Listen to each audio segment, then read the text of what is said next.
Et pour parler de cette séance de travail consacrée à la question de la révision du Code de la famille, nous sommes en direct avec M.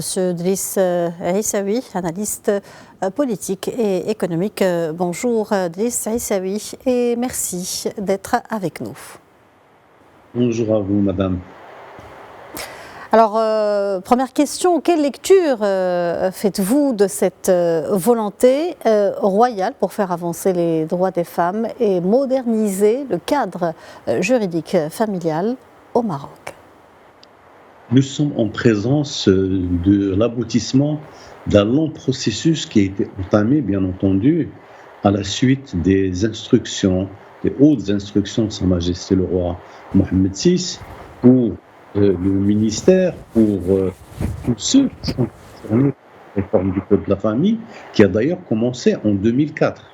Le nouveau Code de la famille est une référence au niveau national et international, et c'est une approche qui est apparentée à ce que Sa Majesté veut qu'il soit donné à la femme et à la famille en tant que cellule fondamentale de l'organisation de la société.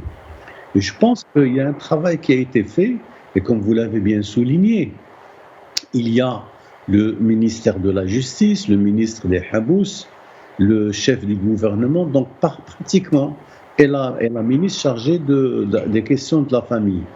Donc toutes les parties concernées par ce sujet ont été présentes, et je pense que tout ce qui a été donné au gouvernement, tout ce qui a été montré ici, à travers cette séance de travail, ça consolide en fait ce processus que Sa Majesté le roi Mohammed VI, que Dieu le glorifie, a voulu donner à ce dossier pour faire en sorte que disons, ce code familial, ce code de la famille, soit véritablement un processus d'évolution de tout ce que le Maroc a pu faire. Selon vous, M. Aissaoui, quelle est l'importance de l'ijtihad constructif dans ce processus de révision et comment peut-il finalement contribuer à concilier tradition et modernité dans les réformes du Code de la famille? Écoutez, vous l'avez bien dit, on parle ici de l'ijtihad qui est en soi un processus de fonctionnement de la réflexion au niveau du code de la charia avec ce que demande l'évolution de la société. Et le Maroc s'est donné, bien entendu, vous savez, c'est un code qui est suivi de très près par toutes les, par toutes les instances internationales, régionales et nationales, et il était attendu.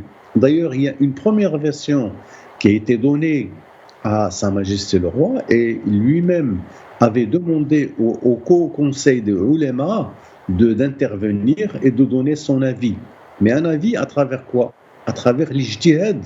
Donc c'est cette exégèse, mais surtout cette capacité des oulémas de donner un avis actualisé et un avis conforme à l'évolution de ce que le Maroc a pu vivre et de ce qu'il a pu faire.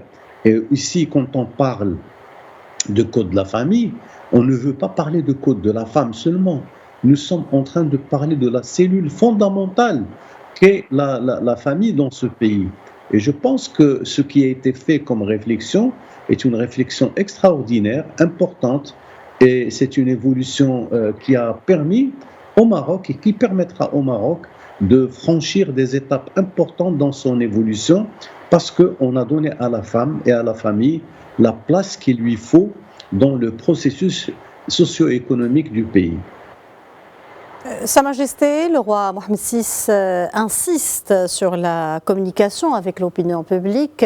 Le communiqué met l'accent sur l'importance de programmes de sensibilisation pour permettre aux citoyens de mieux comprendre leurs droits et obligations dans le cadre du nouveau Code de la famille. Votre commentaire, M. Aissaoui?